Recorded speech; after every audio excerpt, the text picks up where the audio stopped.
পড়ন্ত বিকেল নামতেই বাড়তে শুরু হয় ক্রেতাদের ভিড়। কেউ আসছেন গরম ছোলা ভুনা খেতে, আবার কেউ পরিবারের জন্য নিচ্ছেন পার্সেল। মাত্র 10 থেকে 20 টাকার এই খাবারের স্বাদ নিতে এভাবেই প্রতিদিন ভিড় করছেন শত শত মানুষ। মাত্র 3 ঘন্টায় বিক্রি হয়ে যায় প্রায় 90 কেজি ছোলা ভুনা। এমনই দৃশ্য মাগুরার জগদল ইউনিয়নের বিলাক্সি মোড়ের টেস্টি কর্নারের। মাত্র 2 কেজি ছোলা দিয়ে শুরু হয়েছিল এই স্বপ্নযাত্রা। এখন প্রতিদিন 20 কেজি ছোলা দিয়ে তৈরি হয় প্রায় 90 কেজি ছোলা ভুনা। আর মাত্র 3 ঘন্টাতেই ফুরিয়ে যায় খাবারগুলো। ছোলার স্বাদ অনেক ভালো বলে জানিয়েছে ক্রেতারা।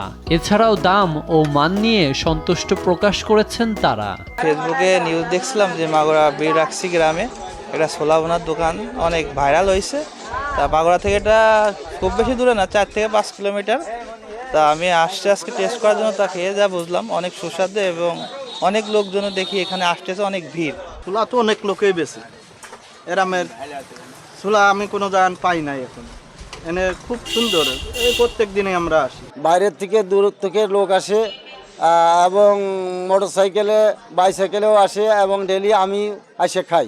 এখানে ছোলা ভুনা খুব স্বাদ এবং আমরা বন্ধুবান্ধব 4-5 জন মিলে প্রত্যেকদিন খেতে আসি। একবার খেলে বারবার খেতে মন চাই, তাই দূর দূরান্ত থেকে বহু দূরের লোকজন আসে এই ছোলা ভুনা খাওয়ার জন্য।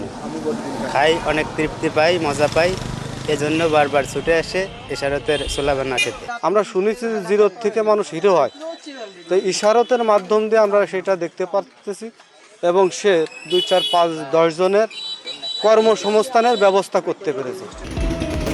ভুনা রসুন, পেঁয়াজ, মরিচ কুচি আর বিশেষ মশলার মিশ্রণেই তৈরি হয় এই ছোলা ভুনা। সাশ্রয়ী দাম আর স্বাদের কারণে দ্রুত জনপ্রিয় হয়ে ওঠে খাবারটি। মানুষের ভালোবাসায় আজ এত দূর আসতে পেরেছে বলে দাবি সংশ্লিষ্টদের। আসলে রান্নার একটা নিয়ম আছে, পরিমাণ আছে। আমার ওস্তাদের যে পরিমাণে যে আইটেমে রাঁধতো আমি সেই কাজের সাধারণভাবে রান্ধা, এবং ওস্তাদের কাছ থেকে আমি শিখছি ওই ফরিদপুরে। তা ও অসাধারণ কিছুই দিত না, মানে মেনু স্যার রান্নার মধ্যে সব, যে কোনটা কতটা কী পরিমাণ দিতে হবে এই অবস্থায় আবার রাঁধলে পরে মালটা সুন্দর হয়। বিভিন্ন জেলার থেকে, বিভিন্ন সাইড সিটির থেকে এখানে কাস্টমার আসে এবং আমাদের সাথে পিক আপে দেখি, আবার প্রাইভেট কারে দেখি, মোটর সাইকেলে দেখি, মানে যে যেটাই পাই মানে দ্রুত আসার চেষ্টা করি, যে আগে গেলি বা আগে না গেলে পাবার না, এই কাজে অবস্থা হয়।